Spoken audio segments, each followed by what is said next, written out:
Well, this is the fifth in a series that I'm doing on the Sermon on the Mount, Jesus' main wisdom teaching, where the Beatitudes presents a picture of one who is embodying that wisdom. Jesus starts in the Beatitudes with the importance of not knowing. Wisdom cannot enter those who think they already know. So blessed are those who are poor in spirit, for theirs is the kingdom of heaven. And then after opening ourselves to not knowing, we recognize the lack of the divine in our lives, and therefore we're called to seek it. Blessed are those who mourn, for they shall be comforted. And in recognizing our poverty, we also eschew violence and our desire to make things go our way. Blessed are the meek, for they shall inherit the earth. And then we seek a right relationship with God, one of trust. Blessed are those who hunger and thirst after righteousness, for they shall be filled. And so this week we now have blessed are the merciful, for they shall receive mercy. And looking at our television screens over the last week, this is just such a relevant beatitude to talk about. The word mercy comes from the French word merci, which means thanks, means please rather, and thanks. And really, the way it came about was in 13th century France, when the English were being beaten and in the various wars, the only word they knew in French was merci, which really meant please. So when they were begging to be spared, they said merci. And it became known as mercy through that. It really meant please or thank you, please let me go. Actually, there's another, just by digression, there's another way from the 13th century. In England, there's a great thing where the V sign is seen as a sign of pouring ridicule on people and really being offensive to people. And the way that started was the French used to cut off the English archers 2 fingers like this. So they couldn't use their bow and arrows. So the English used to look over at the French and go like this at the French, in other words, to say, I've got my 2 fingers, I can still attack you. But that's a digression. So merci or mercy comes from that French. And the way it's used here, there's a Greek word that's used in the New Testament, which is eleo, which essentially has that meaning of pity, favor, or heavenly word. And it has that sense in that pity of that compassion as well. So there's a meaning that we can take here, which is blessed are those who feel compassion for those around them, for they will receive their heavenly reward in the form of compassion from the universe. Blessed are those who show compassion to those around them, for they shall receive their heavenly reward in the form of compassion from the universe. So this beatitude sums up the whole idea of forgiveness that Jesus uses in the Lord's Prayer. Forgive us our trespasses as we forgive those who trespass against us. So it's got that sentiment. Also, it's got the golden rule within it, that idea that's in all religions, do unto others as you would have them do unto you. And again, it also rolls up the whole Buddhist idea of compassion expressed by the Dalai Lama, who always said that my religion is kindness. My religion is kindness. And there's a sense of that blessed are the merciful within that. In fact, the Dalai Lama actually this week said in relationship to the pandemic, he said, prayer is not enough. We need to fight coronavirus with compassion. He says, this crisis shows that we must all take responsibility where we can. We must combine the courage of doctors and nurses with the empirical science to begin to turn this situation around and protect our future from more such threats. So he's really bringing compassion into where we are now. Blessed are the merciful. It's really an entreaty for us to show compassion in all circumstances. Compassion in the way we behave in order not to infect others. Compassion on those who seem to act in ways that we don't approve of, that we may think might infect others. Compassion on those around us as they respond in different ways to their predicaments. Compassion on our leaders as they struggle to find a way through this, even if we don't approve of the way that we're doing it. Our role is not to judge, but to show compassion. Compassion, as I said before, comes from the Latin words compassio, which means to suffer with. As far as compassion goes, we're asked to suffer with others. And to feel with others makes no demands on them. It makes a demand on us as we suffer with them. It's when we don't feel with others that we become inured to their pain. And when we become inured, we cut off from it and we don't recognize the pain that's there. We therefore see their behavior as unacceptable and condemn them as worthy to being treated harshly, whatever form that takes. The only way that you could include others really is through compassion, through feeling with their pain. Because when you do that, you start to understand what's motivating them, and you can show them how to deal with their pain and how we can help them with that, which I think is where education comes in. You don't know what you don't know. How could you? And when you do know, then it's a whole different game. Education comes from those Latin words educare, which means to draw out. So education is about drawing out the natural wisdom that lies within each of us. With children, we draw out their understanding, which is different from teaching, which is about showing or pointing out. In later life, when an alcoholic experiences their true powerlessness, they have to face alcohol. Then they realize they cannot drink and they decide to change their lives. That change brings about a change in awareness about the way that their lives work and a change in behavior. And that, put simply, is really what consciousness training is about. Compassion leads to understanding, which leads to empathy, which leads in a desire to educate. And that's the cycle, I think, which brings about health and healing. It's a universal truth, I think, that we're all on the same side. Us, our community, our state, our country, our race. We all have to solve each other's problems as well as our own. I've always said that I've thought that pollution in China would be just as much as a problem for the US as unemployment and wage disparity in the US is a problem for China. If we don't solve other people's problems, they will be visited us in other ways. You just have to look at the pandemic.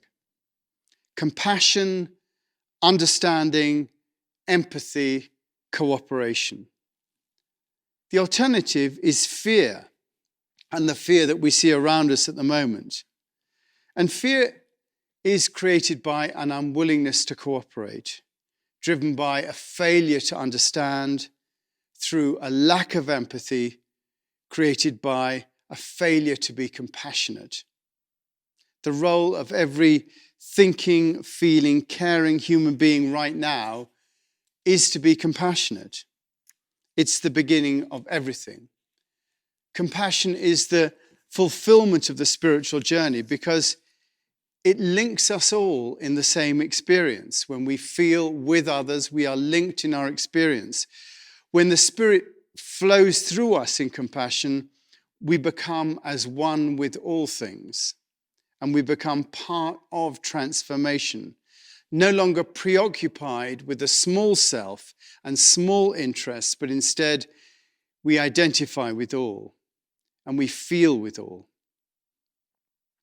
Meister Eckhart once said that there is no such thing as my bread All bread is ours and is given to me and to others through me and to me through others.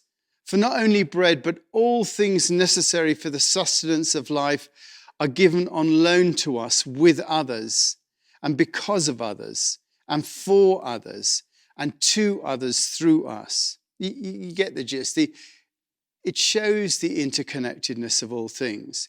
And through our compassion, our willingness to share pain, we facilitate this.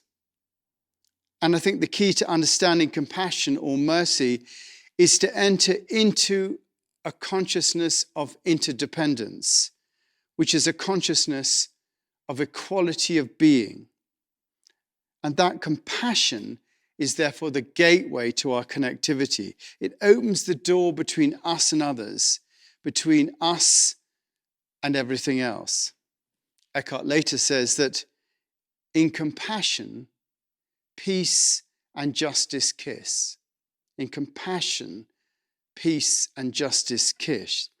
We open ourselves to feeling for others, and as we do that for ourselves, we therefore don't cut off the pain that others sometimes bring us. We feel that pain. If you look at the television, it's difficult not to feel that pain. It's through our openness that we provide the links between people, and through our compassion that we love the world into transformation. So the idea of mercy or compassion is that we being asked, to perform by life in this beatitude is to have that compassion. But what about the second half of the beatitude, which in return for this, we shall receive mercy or favor from the universe? I mean, how does that work? Blessed are the merciful, for they shall receive mercy. Because we know good works and compassion are no vaccine against the virus. They don't help us in that particular way.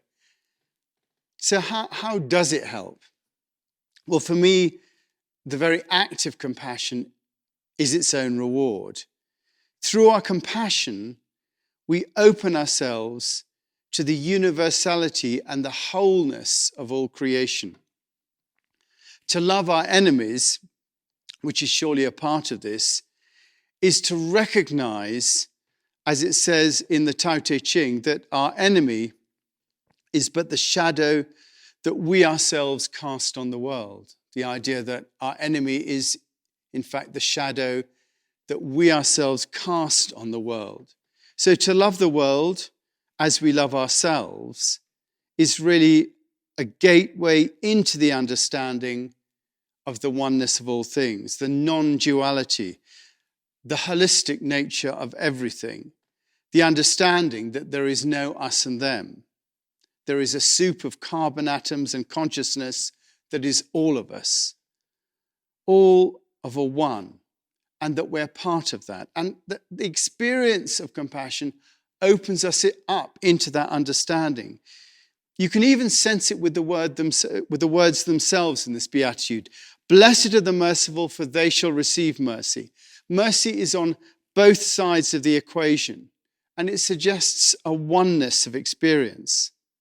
Compassion and the willingness to love leads us into this understanding. And this is the greatest reward we can have, because it enables us to see the world as it truly is, to enables us to see the oneness, that heaven is this world truly seen.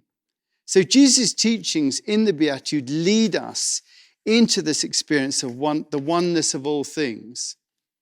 The Beatitudes go beginning with not knowing, poor in spirit, to yearning for God, mourning, to dependence on God, meekness, to trust that all will be okay, righteousness, and now to this understanding that we are all of one beingness, mercy on both sides.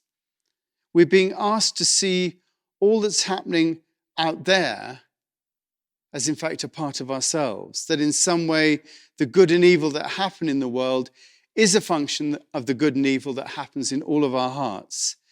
And that just as the whole ocean exists in a single drop, so all of consciousness exists in each soul. We have to act in a way that's congruent with taking responsibility for our oneness with the universe. And it's all about relationship. So this mercy or compassion is in fact the process by which we recognize that we're one with the universe and we act accordingly. Fortunate are those who show compassion, for the true nature of the universe will be revealed to them. That is the favor that we receive. Our compassion, our mercy opens our eyes and our hearts to see the true relationship we have with everything else, our interconnectedness and our interdependence. And this enables us to act out of wisdom rather than the more limited perspective that we're all separate. This leads to us being able to act out of a new sense of duty and responsibility to others.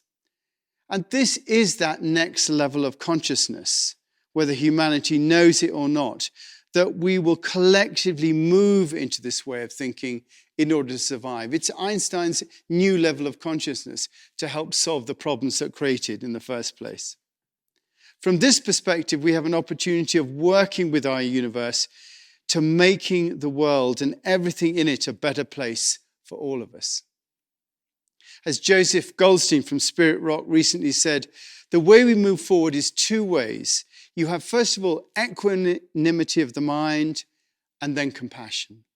Equanimity so that we are at peace and not drawn into every rushing thing that passes through us.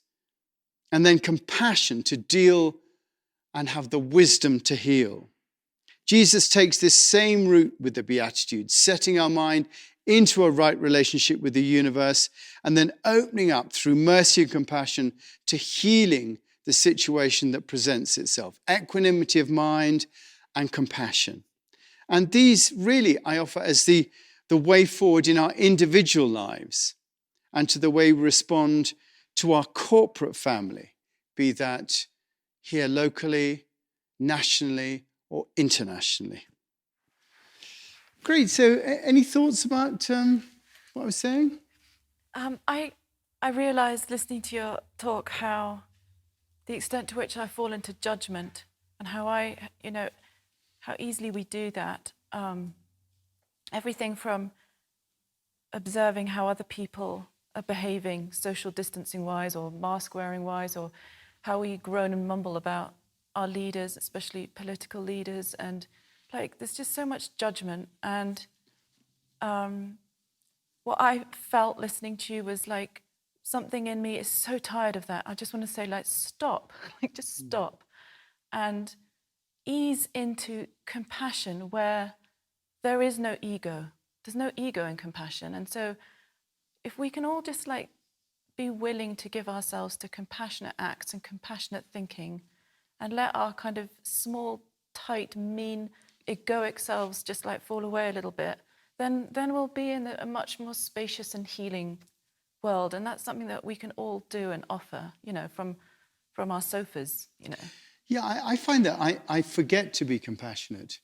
It just doesn't come into my mind. And therefore, if somebody is put in front of me, some of those images we've seen on television, your heart does go out and you feel that compassion, but it takes something like that. And yet the rest of the time I find I'm just so in my head that I'm not able to take that little step back out of my mind and feel that nature of that compassion.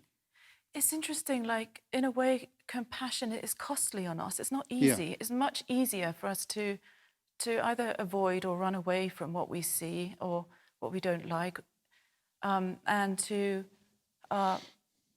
just to avoid it. And I think what we're asked to do is to be willing to bear that cost in a way of not actually doing our inner work, and of just extending that compassion, to people who really need it, the people, trying to make these decisions and take us out of this situation. And we can even be judgmental about our compassion, can't we? Certain people deserve our compassion and certain people don't deserve our compassion. And when people don't deserve our compassion, we just shut it off and then we completely judge in that situation. But what's being said in this beatitude is that everybody and everything deserves our compassion, and that it's not appropriate to shut off our compassion in any circumstances at all. Yeah, and this is why I keep coming back to this, but why practice to me seems so important, because practice is the gateway towards compassion and to being able to do it. And through practice, our way of perceiving and our way of seeing and our judging changes. And so that, the condition of the seer affects what's seen. Like we can see differently if we're willing to do what it takes. Yeah. So it is about practice, isn't it, really? I mean, we do bang on a lot about practice here, but really that's what we have to do. You have to when you're forgetting compassion, the only way not to do that is to practice that. You have to practice. It doesn't happen. It doesn't come easily to us human beings. And if you want some help, just a little advert. Heather's 9 o'clock in the morning, meditation, 9 till 9:30, every morning, Monday to Friday. You'll find the link on the website. You just click on that link, on the Zoom link, and there are 30 people there, all practicing that sense of compassion. Yeah, and it's so, I feel so drawn to this, and it's so fulfilling, and it feels so meaningful, and something that at this point we can all contribute to the great scheme of things. Great. Yeah. Good.